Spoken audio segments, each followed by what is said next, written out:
What's up, everybody? We are live right now, 97.9 The Box, actually Magic 102.1 and Praise Houston. My name is Young Jazz, 7 to 11 p.m. Monday through Fridays. And I'm really excited this Monday because it's Cyber Monday, but we are also celebrating 2022 Black Entrepreneurs Week. So listen, I have 4 founders with me. You're going to get a lot of information, 4 founders and entrepreneurs that are going to be giving a lot of information. So look, while we're on live right now, make sure you guys share the link. You can share that Facebook link, share the YouTube link to your friends. Let them know they need to tap in because we are doing something special called Black Wall Street Reimagined. So I'm going to get my guests coming in. We're going to have them all introduce themselves, and then we have a lot we are talking about. Again, this is Black Wall Street Reimagined, presented by Equal Liberty LLC. So I got my man, Philip Yates from Equal Liberty. Philip, where you at? Bring Philip up one time. What's up, Philip? Because I know you've been busy. As we go into this Entrepreneurs Week, I know you've been very busy coming off of Thanksgiving. There's been a lot of events and things. So if you could real quick,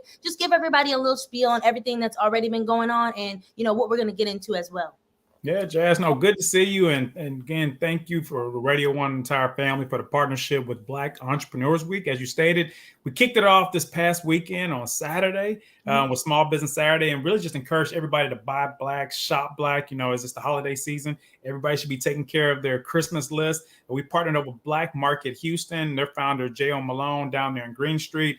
We had a phenomenal time there. They actually had a party there called the Gyrate Junction. So some people did a little shopping, stayed back, had some spirits, and had a good time. I got home because the next day we had Keeping the Faith Sunday with Good Hope Missionary Baptist Church.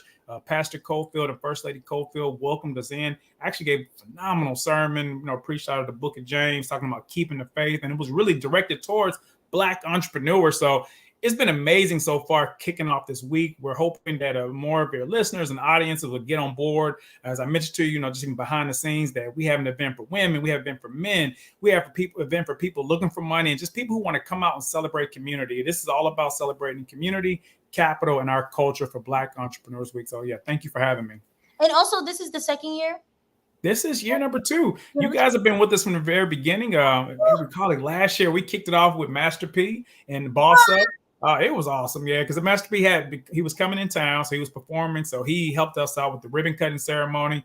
We had that with Black Market. We were able to celebrate over 400 entrepreneurs. So to be able to do this year 2 and then see more of a following and see that there's more of an interest in our community for economic development, entrepreneurship, and wealth building, it's just been phenomenal. And so we're looking forward to this conversation today with Black Wall Street Imagine. As you said, it's Cyber Monday. We're talking about online business, digital business, tech-enabled business, and how we can continue to grow and make more money together.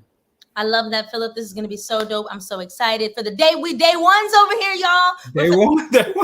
It's year 2. So we want to make sure you get in on this year's Black Entrepreneurs Week. And again, if you're just tapping in, Black Wall Street Reimagined, you're going to have the chance to learn about how the Black community can leverage technology and buying power to build that generational wealth and economic mobility for Black communities. So this is very important, y'all. Make sure you share the link with all your friends right now live watching. And again, we got to bring up our founders and friends who are also going to be taking part. First things first, let's see who's gonna pop up before I introduce them. It's gonna be a surprise for all of us. Here we go. Well, there we go. We got Miss Lacey. How you doing? The founder of Passport Journeys. How you doing today? Hey, good. Thank you so much. All right, let's see who else we got, y'all, coming in through the chat. And everybody's gonna get to talk about their business as well, y'all. Just trying to get an introduction. My girl Kim right there. What's going on, Kim? Look, she was just getting the makeup right, looking amazing. CEO and founder of Lamech Beauty. What's up? Right. Hey, everybody. So happy to be here. Happy to have you. We got 2 more. Actually, we have 1 more. Actually, our guest is on the course right now. So I'm going to flip it back actually to Philip, and we're going to go through. And if everybody could just, introduce yourselves and tell us what inspired you to start your idea and start your business. You want me to start? You want me to go first? Start off. Mm-hmm. Oh, awesome. Okay. So again, Philip Yates. I'm an attorney by trade, but I'm also the co-founder of Equal Liberty, and it's Inc. Jazz, not LLC. Oh, we're trying to scale this business, and also I need some personal liability protection. I'm over here trying to build wealth for my kids, and I don't want somebody out there to sue me and I lose everything. Not that I have a lot, all right? But no, Equal Liberty, the journey started. Huh? This is a random question. Can you tell us the difference for anybody out there watching? What's the difference between Inc. and LLC? No, good question. From an attorney's perspective, I'll tell you, LLC stands for Limited Liability Company. And from C Corp stands for a corporation. So your LLC, it can be owned by individual members or multi-members, but it's not owned by shareholders. And one of the distinct differences between the two is that the LLC has it's a pass-through entity just by sheer nature of it from a legal perspective. So that means when you're making money, it automatically hits your personal balance sheet. From a C Corp perspective or a corporation, when you're making money, it belongs to the corporation. And so consequently, you pay taxes as a corporation and as a shareholder. Now, there's a lot of differences, but Jazz, we'll save that for another day. I'm here wearing my equal liberty hat. All right, not my lawyer hat. All right. Okay. Look, I just knew you knew the answer to it, so I had to flip it to you. But you got to tell us about equal liberty and what inspired you to start it. Yeah, no, it comes from about almost 15 years of doing work in the community of economic development, entrepreneurship, seeing people that look like me from similar communities, put in the work, put in the effort, put in the time so they can build up their companies, try to achieve wealth. But then you still see those gaps. And so you tell people, hey, take a leap of faith with entrepreneurship.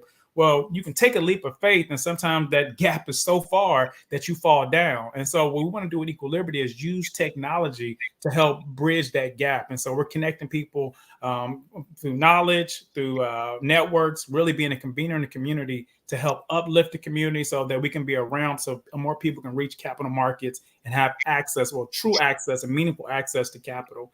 And so it's been phenomenal working with people like Chase Bank, the Houston Area Urban League, Radio One, Impact Hub, and a host of others that is allowing us to do this work. And we're looking forward to gaining more partners as we continue to move forward. All right, then. We're taking the lawyer hat off for the day, Philip. Thank you. My clients may not appreciate that, Jazz. Stop saying that. Just for an hour, just for 45 minutes, y'all. And speaking of, we got our fourth guest is back in. Kalia, she is back, y'all. We're gonna give her a round. There we go. Big introduction from the Nat Bar / golf course today. How's it going, Kalia? Wait, you're on mute. Hey y'all, what's up? What's good? I'm driving right now. Give me 1 second. Okay, look, I'm gonna flip it to Kim real quick. Then Kim, if you want to tell everybody about your business and what inspired you to start it, we'll go there. Yes, I'm Kim Roxie, Kimroxie, and I'm the founder of Lamique Beauty. And Lamique is a clean color cosmetic brand. Basically, we don't use any parabens, any talc in our makeup. And we make it right here in Houston, Texas, near Intercontinental Airport. But it's makeup, it's brow kits, which I just was putting on my eyebrows before we started. And it's really birthed out of the fact I used to own a makeup and brow studio here in Houston that had the same name, Lamique, for 14 years. And I was known for doing everybody's eyebrows, makeup. We had a whole team. And I decided that after running that makeup studio and finding out that 75% of beauty products marketed to women of color are toxic, I was going to create a makeup line that was good for us and would be good for us. And so that started me creating Lamique.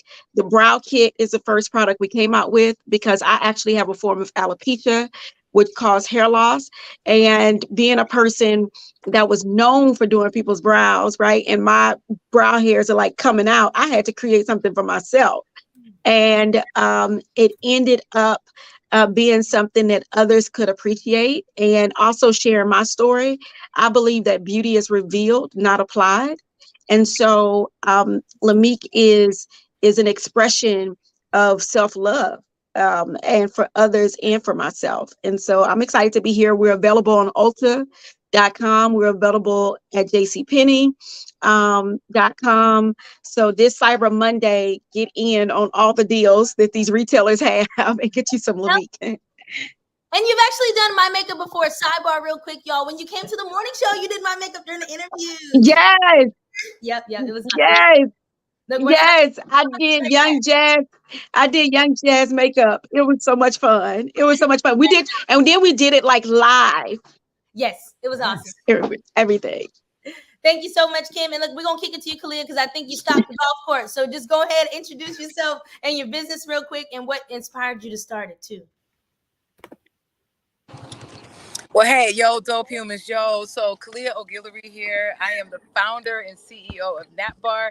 It's the first of its kind white glove artificial intelligence wellness experience for sleepy humans. So, think entrepreneurs, professionals, folks who are in corporate America, stay-at-home parents, travelers. And the reason why I created this company is because, simply put, it was out of selfish reasons. I was working in corporate America. I was traveling 75% of the time, working 85% of the time. And I found myself beyond exhausted, and I was sleep deprived and didn't even know it. And till one day I was like, you know what? I'm tired of taking naps in these blue uncomfortable chairs in the airport, in the unused conference rooms, in my corporate building, the headquarters. And the birth of Nap Bar started. And we opened up, we did a beta test in Rice Village in the beginning of 2019. And then from there, we did our grand opening inside a Galleria Mall in November 2019. And then everything was good until COVID. So, man, I said the year of 2020 and the year of 2021, it really helped me understand who I am and how much grit I have, because we were pivoting, baby. We were we were pivoting all over the place. And one of our biggest pivots was to our wellness metaverse, which we transport you from wherever you currently are into a vacation of your lifetime. We take you off the coast of Mauritius Beach. We take you to the waterfalls in Jogs, India. I mean, I could go on and on and on, but it's just a way for you to really truly get a quick dose of rest. It's rest therapy. There's been a ton of research on how virtual reality is not just for gaming. So I created the software which I own, and we utilize the VR goggles so that we can get every single person in this entire planet some rest. That's the goal. What? I did not know all that, y'all. That's why I'm over here looking shook. That's amazing. What? I only knew about the nap bar part. Wow. That's incredible. Yeah. So I gotta come, and we could do something live so you can experience the wellness metaverse. Definitely, we're gonna have to tap in again. Totally. Thank you so much for being on the course and being a part of this with us. And Miss Lacey, I'll kick it to you. Finally, last but definitely not least. Hi, so I'm Lacey Tizano. I'm founder and CEO of Passport Journeys. It's a teletherapy app for mother-daughter pairs. So mother-daughter want a better relationship. Maybe they, need to reconcile some things, or they just want to get closer. They download the app, they fill out a questionnaire, and we match them with a licensed clinician so that they can do video teletherapy and just create a better relationship. That's what we're about. Wow. And what inspired you to start doing that? A couple years ago, my mom had stage 4 lung cancer, and they told us she had 9 months to live. And so she and I got super intentional about our relationship. We knew that our time was running out. And so, we went on the road trips we wanted to do. We asked the questions we wanted to, and it was beautiful. And when she passed away, I thought, man, why did it take a terminal illness for us to prioritize our bond, our relationship? I don't want other mother-daughter pairs to get stuck in that. And so after that, the idea took off, and I said, I want to help other mother-daughter pairs get closer. It shouldn't take all that. So that's where the idea came from. Wow, that's amazing. Thank you so much for being here and telling your story and sharing with us. Y'all, this is going to be a great panel. Again, we are celebrating 2022 Black Entrepreneurs Week. Right now, we are doing Black Wall Street Reimagined. So we're going to ask some questions to our panelists. Also, if you guys have any questions, drop them in the comments. We're going to flash them on the screen so we can make sure y'all all know y'all are a part of this virtual hangout we are having. So got a question for the whole crew. What are some of the key driving forces that made you want to become an entrepreneur? And were there any specific obstacles or challenges that you faced on that journey? Anybody want to take the question first, or should we do a round robin? I can kick it off. So I wanted to start being an entrepreneur because I saw the effectiveness of video therapy during the pandemic. Mm-hmm. So a lot of people wanted to get access to therapists. They wanted to start their therapy journey, but they couldn't drive across town and go sit in someone's office. They couldn't come to the hospital. They just didn't have the access, or they thought they didn't. So I was director of IT at a psychiatric hospital here in Houston. And my team supported over 2,000 video visits that first year of COVID. And I said, okay, is this as effective as in-person therapy? And when I found out the outcomes, found out that it was working well, I said, I need to do this on my own. I need to do it for this specific population. So being an entrepreneur, I wanted to do it because I saw that it was possible from the corporate side and that I could do it on my own. Love that. Awesome. Let's see who want to go next. Kim? Yeah, I was just going to chime in. And I'm so grateful because I know all of the entrepreneurs on this panel personally, and they're all just amazing. And it goes to show this is Black Entrepreneurs Week, and we think about like this question, like a driving force into getting into entrepreneurship. I'm a tell that, but I'm also going to tell the driving force what keeps me as an entrepreneur, and it's this type of friendship and ecosystem that we have here in Houston that keeps me going.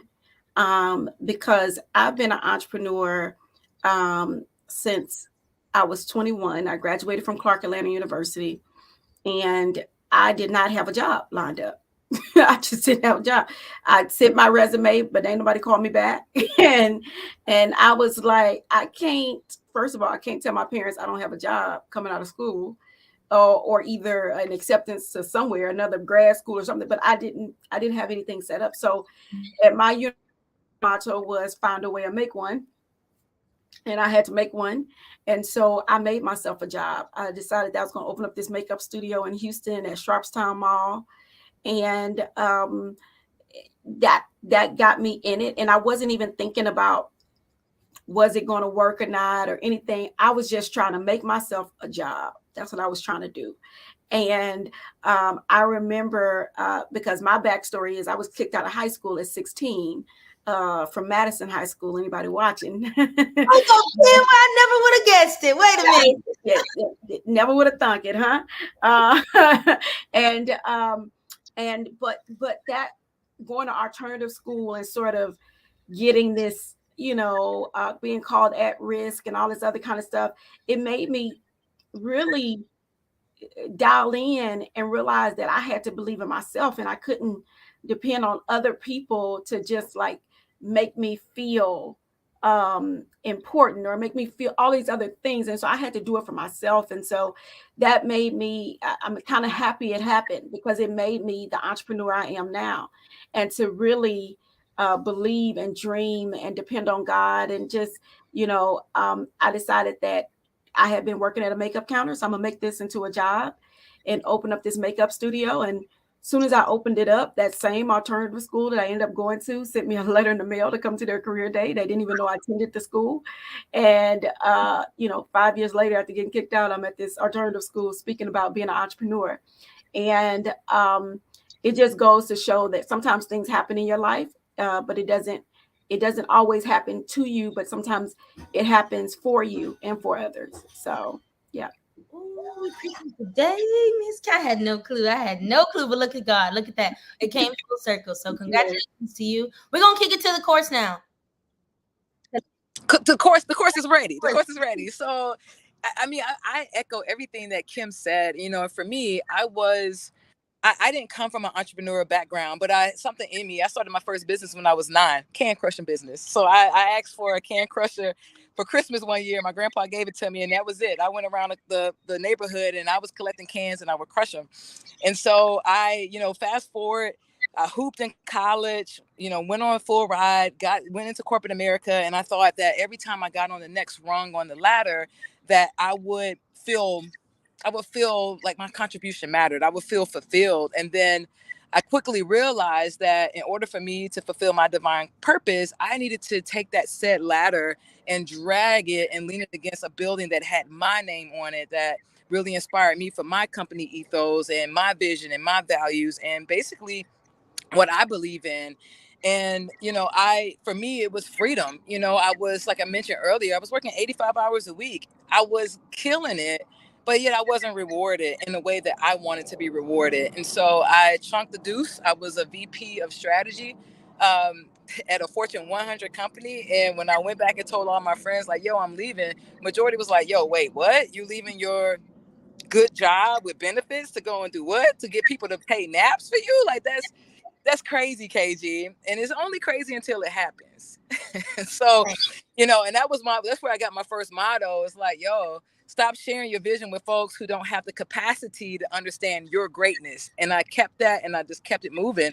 And so for me, the inspiration really is that my ancestors, our ancestors, were told when they could rest 400 years ago. And now I have created a platform and rest sanctuaries where we can rest on demand, but we have to reverse engineer this braggadocious culture of team no sleep and I'll grind till I'm dead. I'm here to demystify that, debunk it, so that we get the rest and we still get the bag. That part. Write that down, y'all. Come on, write that down. I need to see the people in the comments. That's a good one. Right, rest is my superpower, and it should be everybody's. We got some people in the comments too that are chiming in. We got Frederick Norman. He said, "I remember the ladies in black. I managed Foot Locker at the time, almost 14 years ago. Congratulations, Kim." Wow, 14 years ago. Wow. Everybody's 21, by the way, for everyone out there. Just for the record. Just for the record. I don't know how that adds up, but we just are. Crystal Fordham also said, "Kim, your story and success is awesome. Look, thank y'all so much for chiming in, being a part of this." And also, Philip, also let us know too for you. What inspired you? Yeah, I mean, you know, listening to these three ladies share their story, that is my inspiration, honestly. I'm an entrepreneur, even in trade as an attorney. I have my own practice. And so I've never really just worked for a large firm. I worked for a small firm straight out of law school. Shout out to Thurgood Marshall School of Law, TSU Tigers, HBCU. But I've always had success in terms of making sure I have clients. Even to this point, I represent a publicly traded company. And that was always one of my goals. And so when it comes to, you know, wanting those, what's in it for me, it's the community. So, I mean, Kim can tell you back in the day when Small Business University, which is at the Houston Area Urban League, and shout out to Judson Robinson, our president and CEO, and Eric Goody, the vice president over there, which all of us has, you know, been a part of that, when it was just 10 people there. And then half of them were probably people in transition that didn't really have the capacity to even become an entrepreneur. All the way to today, I see my friends and colleagues who I've seen evolve. And then you have this huge entrepreneurship community. We're talking about over 15,000 people that have shown they have an appetite. I want to own something. I want to have my name on the building. I want to make sure that I work for myself. I want to make sure I solve a problem in my family, like Lacey talked about. So all of us, this is what our community has. When we talk about reimagining Black Wall Street, that's essentially what Wall Street was. It was people who understood what the marketplace needed. I'm going to solve your problem. You solve my problem. Let's do business together and let's create wealth. And so one of the things, and I leave on the note where this year we decided to recognize Freedmen's Bank, Savings and Trust, which was in 1865. It was founded under, you know, President Lincoln's administration. And so there were some people who looked like us, some who didn't look like us, who said, hey, we need a Black bank. And at that time, you had everybody in the community come together and they started making accounts, whether it was the teachers, it was the engineers, the business owners, the politicians, the churches, everybody put their money in, and it was worth $51 million at that time. Obviously, it wasn't backed by federal government. We had racial issues that we still have going on today, but it showed the potential of our community. If we come together and we deposit our money, we have collective entrepreneurship, and we support each other the same way we're doing this platform. In today's time, that would be worth $1.9 billion. Why can't we do it again? And so that's what keeps me up, because as I do work at the Urban League or other platforms, I see people who want financial freedom. I see other people who have it, but because of those 400 years that was already talked about by Kalia, it's like we now have to move past those 400 years. It's now time for us to put in the work, do it together, and make sure that in 400 years from now, we're not having the same conversation. Let's just say a year from now, we're not having that same conversation during Black Entrepreneurs Week in 2023. So that's what drives me. That's what Equal Liberty is here to do. And I'm hoping that this passion, we can eventually solve the problem, or at least push the needle forward even more in my lifetime or during Equal Liberty's lifetime. You guys are all pushing the needle forward. And somebody said in the comments, I think her name was Annie, this is very motivational. You guys are all motivating everybody out there who is not an entrepreneur. Look, I'm trying to get together my thoughts right now because you guys are dropping gems right now in the chat. Again, y'all, we are celebrating 2022 Black Entrepreneurs Week. This is Wall Street Reimagined. Look, Kim right here, she has a Cyber Monday code for y'all too. This would be a great gift for Christmas. Absolutely. Go to LamiqueBeauty.com for 25% off. The code is Cyber Monday, y'all. Look, we're making it easy for everybody out there because it is still Monday, even though it's Cyber Monday. Now we're going to go into the next question for all my guests here. So why was it important for you, those of you who have developed a tech company, why was that important as to, you know, traditional mom and pop shops and stuff like that?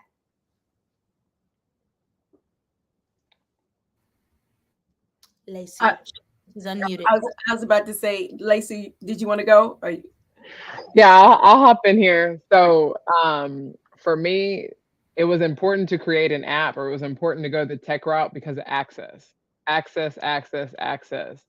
If you want people to work on their mental health, you want people to get into therapy, they may not be able to, like I said, drive across town. They may not have the ability to pay for a $250 session. So creating a tech company, us creating an app allows for, if I have a mom who lives in Texas and her daughter lives in Virginia, but they need professional counseling, I've got to be able to bridge that gap. So when you create an app, you put it on someone's phone, you put it on their iPad, you give them services where they are. So I wanted to meet patients, I wanted to meet clients where they are, help their relationship, get them professional help from home. So it was about convenience, it was about access, and I needed to do that through an app. Smart. And I'll jump in. I told you that I used to own a store. So I was, small business in that regard. And after running that store for 14 years, in 2018, I felt this nudge from God, from my inner being, that I needed to make my business digital, and that I needed to go e-commerce. And my store was in River Oaks, and I was there for a decade. And I remember saying that I had already had that thought, I'm going to close the store. And similar to what Kalia talked about earlier, when you have a grandiose idea about something and you try to tell somebody and they think what you're doing is good enough, you can get stifled by good enough, right? And so I almost got stifled by that, even by people that love me, because they don't want to see you struggle. They don't want to see you they want to see, everybody wants to see everybody smiling, happy, kind of thing, right? And so even though you're smiling, they know that you're going on a journey of something that they don't understand sometimes. And so me closing my store, I had to write a letter to my customers, because I love my customers at that time. I loved my clients, but I knew there was something bigger. And I said, hey, I got to go build this bigger thing for us. I don't know exactly how I'm going to do it, but I know it has to be done. And so I went out to Austin, Texas, and I got accepted into a tech accelerator out there. So anybody who's, has an idea for a tech business or a tech enabled business, Lamique is tech enabled, then you should look at accelerators or incubators. I went to Div Inc. first, and then I would come back. I would drive to Austin every week, leave my family to go out there and be a part of this accelerator. And then I would come back to Houston and then hold little coffee chats and tell my friends who were entrepreneurs or wanted to be entrepreneurs or wanted to start startups about what was going on. Because we didn't know anything about these things, especially women that look like myself and guys. And I remember hosting a pop-up co-working space just to show people, just to tell people. I had the founder of Div Inc. come and talk to the community about this tech accelerator. And then after that, I ended up getting inside of a venture capital backed accelerator in Austin, Texas. And then I was able to really hone in on this e-commerce platform that I wanted to create for Lamique. So we use a quiz, we use virtual reality, we use virtual try-on for you to try on like the brow kit on your eyebrows and all of that. And so I was getting all of this ready. March 2020, I launched Lamique, what I call Lamique 2.0, and we launched, and the pandemic launched at the same time, but we were ready for pandemic type of atmosphere because everything was online. I started selling my products live. I went on Facebook, turned on the camera, and started live selling my products. And it became what's going on now. And so I just say that if you have, when you think about tech, if you're using your phone to even communicate with your customer, you have a tech enabled business. Okay. Don't let anybody tell you anything different. And so making my business tech enabled and all of that made it so I was ready for the future of what was going to happen. Oh, I love that. That's smart. I like that idea. I'm gonna jump in because I'm not driving anymore. Mine is really twofold. It really kind of starts from and derives from my why. And my why is to allow generational curses to die with my parents. And I'm going to birth a generation of innovation and wealth, and not the type of currency, right? Because for me, relationship is my currency, because it would never get old. It doesn't matter what the dollar looks like against the pound or the yen. Relationship currency will always be the driving currency for me.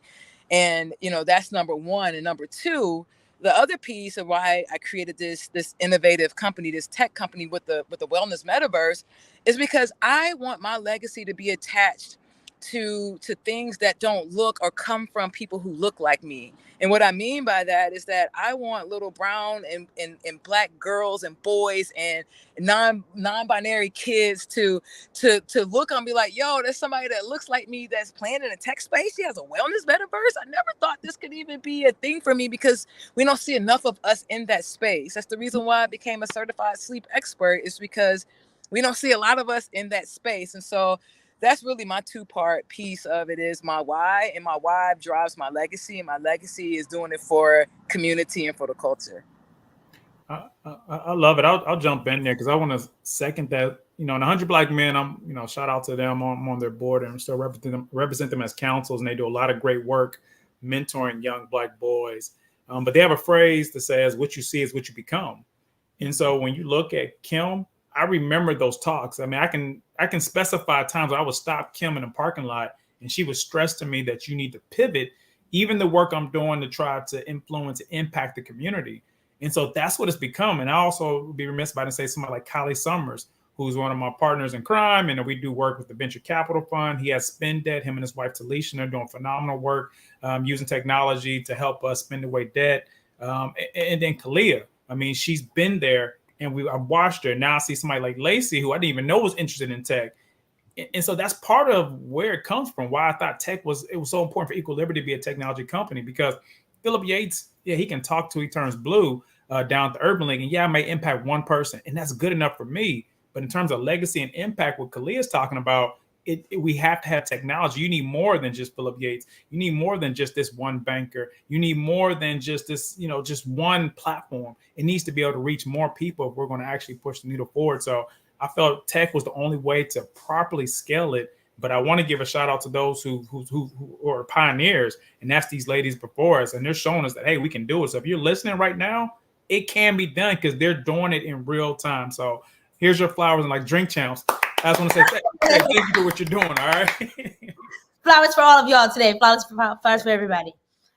Also, Kalia, you mentioned this, like, you know, having more Black entrepreneurs and people that look like us. So this is for the whole panel as well. Do y'all feel like there are a lot of Black founders that have startup technology companies? And like, why or why not? I'll jump out. Absolutely. There's so many of us who are out here in this space, and we're not connected in a way. I know Afrotech just passed. And a lot of people don't really know about Afrotech, right? Like I saw it on Instagram. I was like, this is up the street in Austin. What's going on? For real. Same. I first heard about it last year. So it's like, and I feel as though I'm somewhat connected, but there was still more for me to learn and for me to be exposed. You know, my buddy, Kylie, most people's on here, Kylie, he says, you know, exposure expands our expectations. And so, you know, for me, it's like, man, I want to be exposed because now I can expand my expectations to do more in tech. And, you know, the other piece of that is I didn't realize how many outside of Afrotech is I was awarded, I won a contest. Shout out to everybody that voted for Dell. It was a $40,000 in tech contest. And of course, I was the only Black brown representation, but I will say that community stood up. They put unity in the community. And what I mean by that is that I just went on social media and I researched Afrotech, Blacks in Tech, Black Wellness Metaverse. I mean, everything that I could think of. And folks just came out the woodwork and it was like, yo, I didn't even know you did this. And I was like, I didn't even know you did that. And so now it started a cool collaboration. I'm going to be featured on some of their podcasts. And so I think it's this sweet spot of synergy that we have created because we just don't know what we don't know. But when we find out, it's like, oh, all bets are off. We're going to collaborate. We're going to partner, and we're going to do everything we can to propel everybody forward. And I think what's worth mentioning from my story in this, and I hope this will help other people with their journey, is there's no queen bee syndrome in this space, meaning that no one is holding their recipe close to their chest. I know from everyone that I have engaged with that are good folks and who really want people to succeed, like the reason why Phil is doing this is because we understand that I don't want to just give you a slice of the pie. I'm in it so I can give you the recipe so you can go out and bake your own pie, and you can give that to your family and friends and your colleagues and everyone else, so that, like Phil said, in a year's time we won't be looking up talking about the same thing. It's the quotables for me. There's so many gems and Right? questions y'all have dropped today. I'm like, I hope everybody on Facebook writing these down. We got one more question too before we start wrapping up, you guys. So, how do y'all each see your company expanding and growing in the next 3 to 5 years? You know, when it comes to technology and all that kinds of stuff, and then also, you know, how can we help support you guys moving forward? Yes, so I'll say that just to give a little bit amen to the last question and what Kalia was just answering. There's a lot of Black founders in tech, so we just want to just definitely make that clear. And we can't depend. That's why we love this media. Shout out to Radio One, and my mentor Kathy Hughes. I love you, because there we have to tell our own stories around us even being in tech. Because if you look at mainstream media, you think, oh, only certain people come up with certain things. Oh, look how smart they are. And we're so intelligent and so innovative and doing so many amazing things. So I just want to really lift that up, because, we need to look to our media a lot of times to get these stories. And even with Afrotech, that's birthed out of a media company, Blavity, right? And so, just our own media and what we're doing, and just don't look for them to sort of spotlight us a lot of times. Just don't. And so, just know that we're out here. And as far as what's coming up with us at Lamique Beauty, we're really on a 5-year plan right now for the next rollout of what's happening next year. Well, we have things happening even before this year's over. We'll be in Times Square at H&M on December the 10th, selling our products. So I would love to see your friends and family there. We'll be at the Ultimate Women's Expo this coming up weekend. At the George R. Brown Convention Center. We'll be there. We'll have a booth there. So come see us there for local Houston. And then we have a really big announcement before this year is over, that's happening. And so I would say take advantage of Cyber Monday. Wait. Tell me, you're not going to tell us? No, not yet. Not yet. You just told us we were friends, we're brothers and no, sisters. You've been knowing us. Friends, we're brothers. I'm logging off. I'm out of here. Philip, you know how this legal stuff goes. Don't even try it. Oh, see, lawyer. You got me. You pulled the legal card. All right. So, but you all please take advantage. Tonight we're going to be on a platform called One Kin. We're launching on there. It's a new live shopping channel for Black-owned brands. Ooh. So it's called One Kin, like kinfolk. One Kin. K-I-N? Yeah. Okay. ONEKIN. Download their app. Super simple. I just went shopping on there yesterday, watching folks live, watching some stuff. So we'll be on there tonight at 7:30, live selling our products. I'll be on there explaining everything. So we're on a trajectory of getting Lamique in the makeup bags of all people who need it. We are utilizing. Going to continue to utilize tech, continue to build out and expand our virtual try-on, as well as superimposing even more quizzes and recommendations on our website. Because right now we have a 1% return rate because of the fact that we do have these quizzes and try-ons and things like that make it easy for people to buy and not need to return because they didn't get the right thing or the right color. So we'll continue to expand that. But thank you, Philip, for what you're doing. Yes, that was One Kin. Yes, Crystal. Thank you. Thank you, Philip, for what you're doing. You have always put others even before yourself, and you will be rewarded for that. So thank you. Thank you. Thank I you. echo that. Real quick, before I tell you guys how you can support Passport Journeys, I like feel like I need to say this. I'm a very new entrepreneur. These two ladies have been at it longer than I have. But one thing I want to say is right now, you guys asked if there are a lot of Black founders. There are, but there are a lot of us leaving our jobs who are not prepared. There are a lot of us who worked really hard, who see on Instagram and we see on social media that the entrepreneur life is this boss life where you're making all this money, and we have romanticized entrepreneurship in a way that is making our young Black kids who just got a degree, who just got that where they wanted to get in corporate, they're leaving with no plan to get funding, with no business plan, with no idea except maybe a shallow, maybe 6 months or 1 month. They have beautiful ideas. We have so many innovative ideas, y'all. But I just want to stress. Wait, If hold on, anybody's Lacey. listening, Hold on. I'm like Phil now. Did I romanticize entrepreneurship? Because baby, no. Y'all keep it real. I'm saying y'all have been at it longer than me. And I am in that first year where I have a lot of bumps and bruises and I am cut up right now, Kim. Oh no. Y'all keep it real. No, because I was like, I will get on social. I'm like, if you following me, you're gonna see. Yes, You know, no, all y'all of do this a good stuff. job. But I'm saying, Woo. if you look at the trending, like the TikToks, and you look Yes, at a lot of yes, these yes, videos, yes. our culture has romanticized it in a way of like, you need to work for yourself, you need to do this. And yes, you do, but you need to be prepared. You need to know if you leave your job today and you go to Chase Bank tomorrow asking for a loan and you don't have a pay stub, you can't get a loan. So I think somebody should have told me before you leave that hospital in February, Lacey, go get a loan with that big old salary. Right. And I didn't. So there's just things that I think, we have beautiful ideas and we're going to make a difference. Y'all listening to us, I see all these other ideas. But if we want to get off the ground and we don't want to go so far in debt and we don't want to struggle, I think we really have to mentor people that before you make that leap, like there are 5 things you need to get in order, and people need to hear that before they leave their jobs. I just don't want us romanticizing this life and thinking it's easy because, woo, True. yeah, yeah. So, that's the first thing I wanted to say. The second thing is, right now the support I need more mother-daughter pairs to sign up for our app. So we're doing a pilot. For me to get this thing truly off the ground, I've got to prove that our model works. So I have amazing therapists that I've hired.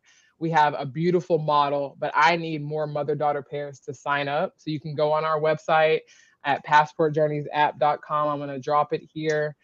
And you can join our wait list. You fill out a quick questionnaire. I'm going to match you with the therapist that'll help you and your mom get through whatever y'all are struggling with. But I've got to prove this model, and I need real humans. I need real mother-daughter pairs to sign up and go through our therapy and through our app. So that's my ask. If you guys know any mother-daughter pairs that could use it, or have any in your family, you want to gift it for Christmas, that's what I'm looking for. So thank you guys. Absolutely. I'm gonna tell my mom right after this. Hey, listen. I know it's holiday time. I got one thing I need you to do for Christmas. We got you, Miss Lacey. Thank you so much. And look, that's the website, y'all, right down there. Passport Journeys. And shout out to your mama, Young Jazz, because she always representing you. Always. Oh, that's so sweet. Look, she has to. No, I have a sister too, so we have to share the love. But before, also, guys, we get out of here, we have a question from the comments as well. Somebody said, the Morgan Falls had excellent information. Any tips to add tech for an event space? But Jazz, before you want to go to Kalia before we answer that question? Oh yeah, I'm sorry. Go ahead, Kalia. My bad. No, we're good. I was just gonna say, like, listen, Lacey, you hit the nail on the head with that. I come from banking, so you got to get credit when you don't need it, because when you do need it, you won't get it. And so that really truly was the way I have survived the pandemic. No, like really, really. So, I mean, that could be a whole conversation there. But again, I gotta share Kim's sentiments with giving you some flowers, Philip. Man, I love the Yates. Deep and wide, man. So thank you for covering us. Thank you for cheerleading for us, and thank you for giving us our flowers in real life and real time. Something new that's coming on with Nat Bar. I'm kind of like Kim. I got to keep it on the wraps. But no, a huge, massive Like when I talk about massive, y'all, I'm talking about like it's bigger than it won't even be on the charts. That's how big it's going to be. It's going to change generational wealth for generations to come. I know this for a fact. So please stay tuned. If you're not already following that part, it feels like, oh Lord, here we go. Jazz is about to hit the So tonight, y'all, 7 to 11. Everybody, I'm talking about you all night on my show. Just wait for it. Stop holding out all the teasers on this call. We are coming. So stay tuned. If you're not already doing so, feel free to follow NatBar on IG. We're at NatBar HOU to be the first to hear about the announcement coming the beginning of the year 2023, kicking it off with a bang. And if you want to follow your girl, I'm at KOG Speaks on Instagram. And then the website for NatBar, and I'll drop it in the chat, is natbarnow.com. But yeah, stay tuned. We're coming for everybody. I love it. I'll be brief because I know we got some questions we're going to take before we jump off. But one, I just want to say, Kim, Kalia, Lacey, I love y'all. Thank y'all for answering the call. Jazz, thank you. You are now a part of our group. So we're going to just start having meetups talking about entrepreneurship. You're in this, Jazz. I'm ready. Thank y'all. Y'all what to say. Congratulations, you're in. I echo everybody's sentiments. And again, that's the reason why I'm on this journey. That's the reason why we're trying to build this Black entrepreneurship community. That's why Equal Liberty is trying to go into these underserved, under-resourced communities and create these collision courses. I'll be remiss, again, if we're giving shout outs. I got to thank Chase Bank. I got to even thank my other partner in crime, Sherry Green, Vice President, Community Manager at Chase Bank, because she's, again, day one. We're talking about day one. Jazz, you're day one. So is Sherry Green. She's day one. And that's what it takes. So when I say support, one is more partnerships. We want to be a convener in the community. So I love the fact that Radio One's there, Ion's there, the Urban League's there, Impact Hub is there. And obviously Chase Bank has been a partner from Black Entrepreneurs Week from day one. We want more partners to do the work we're doing so that more people, when we talk about what Lacey just said, that is real. Everybody on this platform and every entrepreneur that exists is thinking what Lacey's thinking right now. If not worse, because at least she came from a position, or she's coming from a position where she has some financial stability. There's some people who are doing this because they have no choice. They have to be an entrepreneur to survive. And so what do you do then when you're trying to build wealth? We need a community so we can wrap our rounds around it. I think technology is the way to do it, and with our partnerships. And so if you could, make sure you log on to blackentrepreneurweek.com, register, attend the rest of the events, come be a part of activations, come be a part of this community, so that when we all go to Afrotech next year, we can say, hey, we're from Houston, we're from the Black entrepreneurship community here, and hey, we're here to take over, show we exist, show us the dollars, show us the customers, and let's all grow together. So again, thank you, ladies. And again, I'm looking forward to everybody seeing y'all later on this week. And then there's $20,000. So we're not talking about money. So Lacey, you may want to get in these pitch competitions. And if you're listening right now, register, take advantage. All right. Thanks, Jazz. Of course. Thank you, Philip. And we got a comment from Crystal, said, thank you, Lacey. If it's okay with you, I will add it to one of my monthly newsletters. I'm a realtor in Atlanta. This works for everyone, everywhere. See, I love it. Thank you. Definitely. We have any more questions from the comments or anything anybody wants to add before we get off? Also, tomorrow at noon, we're going to be doing Uplift Black Philanthropy. So that's going to be an overview for people to learn how investors are using philanthropy and the broader capital market to support Black entrepreneurs. Tomorrow at noon, we'll be back at it again. It's Black Entrepreneurs Week. We're hitting them every single day, y'all, every single day. Right. I have something I want to throw out real quick if we got time. Yeah. So one thing that I would say, I noticed everybody was chiming in about being an entrepreneur and like, hey, I want to take this leap of faith. You know, one of the things that I would say that I will bet my paycheck on any day of the week is the value of mentorship and sponsorship. Meaning mentor is someone who's talking to me every day, and then sponsorship is folks who talk about me when I'm not in the room. Like this, largely this big announcement that I'll be making in January is because of sponsors, multiple sponsors that I have that started as mentors. You know, Carrie Yates was one of my mentors that became a sponsor now with family, and that started back in corporate America. So, you know, to be able to sit at these folks and learn and just absorb all of their genius, which leads me to my motto: why duplicate mediocrity when you can borrow genius? So go out there and find you a mentor, find you a sponsor, somebody you can borrow their genius and soak it up and just take that baton and just sprint with it. I love that. And what would you say, Kalia? Because that's one of the features of Equal Liberty, is that we want everybody to have a local mentor. It's one thing, yeah, I look at someone on that, I want to be like Robert Smith one day. Let's just say it. I want to be Robert Smith. I want to be President Obama and secretly Puff Daddy. Don't laugh at me about Puff Daddy, but I am who I am. All right, guys, don't judge me. But take that.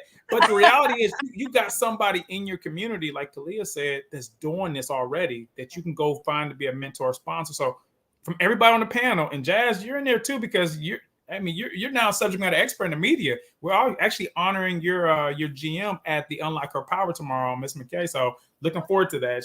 She's one of our leading ladies for this year. But want to ask everybody on the panel, how do you approach somebody? So if somebody's going to Black Entrepreneurs Week, they go to the event tomorrow, Thursday, Friday, or Saturday, what's the strategy to meet somebody new and then find and build that type of relationship?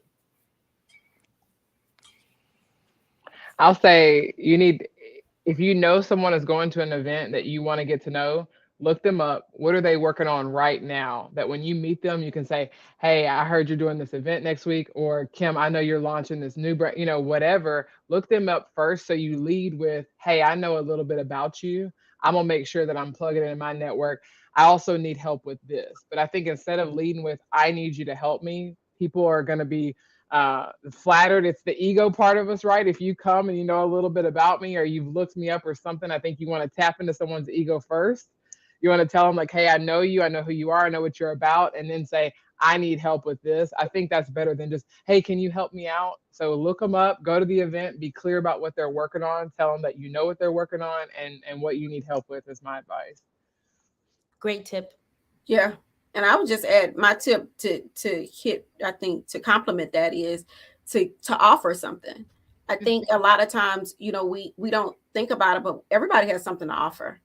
And I think that, when you come, I know I've met people before and they offered me something. I've met people before, people I wanted to shop to, knowing how to do makeup is such a great way to get in somebody's face, and so I think that offering, a service, offering a hand with something, volunteering with somebody to help them out, or easy give. I just think that just offering something, get somebody's attention really quick, because to be honest, most people don't do that. Most people always want something, but not willing to give anything. And so I think that when you give first, more than likely you'll get somebody's attention. And I think that that's something that we don't realize how powerful that is, but that really, really matters. And then the second one is to follow up. Believe it or not, I've talked to very high profile people before who a lot of people want to talk to. They'll talk about how many people really actually don't follow up with them. And the follow up, a lot of us don't really follow up. And then we'd be like, oh yeah, I don't know. And then we're like, did you follow up? Oh no, I didn't. Because I emailed them one time, they didn't answer, not a second time, not a third time or anything like that. And yeah, those are my two tips. Offer something and follow up with people. And I'll just add to that last follow-up is Fortune is in my follow-up. And I don't believe in just sending a regular email, because I believe I used to be that person that would get these random emails and I wouldn't remember who these people were. So make it memorable. I always send a video email. So I'll shoot a quick video right after I'm done meeting that person, 10 seconds. Hey, it's Kalia. This is what I look like. Remember, we were going to talk about XYZ. I'm going to follow up with you next week. And here are 3 dates in the body of the email. That's kind of just like that. And then, give them I said, that's genius. Yeah, and then give them 3 dates. Like, if you give them 3 days and now all they have to do is just drop in your Calendly link. Like, make it so easy for them that it's going to be hard for them to say no. And I think that's why I've been able to move so fast, is that I make it so easy, or make it so hard for people to tell me no. Like, I will go and do all the things. And when I go to a networking event, I know exactly who I want to talk to. I'm not getting caught up by just conversation in a corner. I'm going directly to A, B, and C. That's what I'm here for. And then whenever I'm done, I'm leaving. I'm not sticking around just to stick around. It's got to be intentional. Everything with a purpose. Oh yeah, and one last thing I say though, don't overlook people though, because it's so funny too how I see people, they don't know that who certain people are, and they sort of look over people. acknowledge everybody. Everybody is important. Like everybody is somebody. Like, you know, that attitude, I've seen it happen just all over all the time. You know, like you know, the person, it could be the janitor, it could be the person that's just checking people in, it could be whatever the person is at this networking event. You totally look over them, you totally don't speak to them, act like they're not even there. But then when you get to the important person, right, the people that you think, and all of a sudden, you know, all of a sudden you can be respectful or nice or greeting, you know, and I just say the way you do anything is the way you do everything. And it's like, you know, treat people the way that you want to be treated, because you're somebody too, and people should acknowledge your presence and everything. So I've just been in situations where I've been at events before and maybe wanted to talk to somebody and couldn't never make it to them, but I end up talking to the girl next to me, and come to find out, you know, we end up talking, and next thing you know, you know, we built a relationship, and she had something going on, but I didn't know her or anything like that. I just bring that up because you might also go places and may not be able to get to who you think it is, but acknowledge and know in your own faith that every person you meet is somebody, and acknowledge and hold people up, you know, because you just never know how it ends up turning around. And just to clarify, just to clarify, and what I meant by like going to where you go, I'm an extrovert, so I will find myself talking to the same person the whole night and not be productive at all. So for me, I have to be extremely strategic on how I'm doing. Of course, everybody's going to be respectful, but like I can't go to an event and then I look up, it's time, I'm turning the lights on with everybody, and I didn't get to anybody that I had on my list. So yeah. You are an extrovert, and shout out to the introverts out there. All right, we want to talk. We want to be you, Kalia. It's just not us. But Kalia talked to everybody though. Everybody, all right. That's not even. All right? That's not even her issue. Jazz. That's not her issue. I'm just talking about. I've seen this before with folks just overlook people totally, and looking for the shiny object, and it's like you just never know. I want to piggyback on what Kim's saying. Yeah, the shiny object, and also understand there's value in your community, right? I'm not, and I'm a big believer in going to all communities. And you look at my track record, look where I work, where I serve, it's people who look like me, it's people who don't. But I often see times, especially when we're talking about Black entrepreneurship, that we think because they don't look like us or the same skin color, that what they have to offer is more valuable. And that's not always the case. And one, you may find that somebody who looks just like you has what you need, or they may be the direct connection, because Kim kind of gave us a true environment where sometimes you're in a room and you're trying to get to the vice president, the CEO, who you think the gatekeeper is. Well, from a practical consideration, you probably can't get to that person at that time. But if you build a relationship there, now you have somebody who can help make that soft introduction. And so I love that, but I also just want to make sure everybody remembers, again, start in your own community. There's value in it. There's somebody in there that can maybe be your first customer. They may be the person that Lacey's talking about. They can be the beta tester. It may be somebody who can help spread the word about Kalia's launch. It may be somebody who can buy all the products that Kim's about to launch, and somebody who can help partner up with Equal Liberty so we can do the work we're doing. So again, we're building our Black entrepreneurs community. Know that we have a lot of the resources we need. We are the ones that we've been waiting on, to quote the great President Obama. Quotables, I'm telling you, quotables, gems, so much knowledge dropped today. I just want to thank all four of you again for helping us kick off 2022 Black Entrepreneurs Week. I mean, there's so much great information that everyone gave. So make sure, you guys can also share this when we're done. It's going to stay on our Facebook page, like pinned to the top, so you can share the link to people. You can share it on your page as well as YouTube. And again, we're going to be back at it tomorrow at noon for uplifting Black philanthropy. So make sure you guys join. I hope you guys have a great rest of your week. Cyber Monday, don't forget to use that code, y'all. Support some Black businesses, and we'll be back at it again tomorrow. Bye, y'all. Bye. Thank you. Thank you.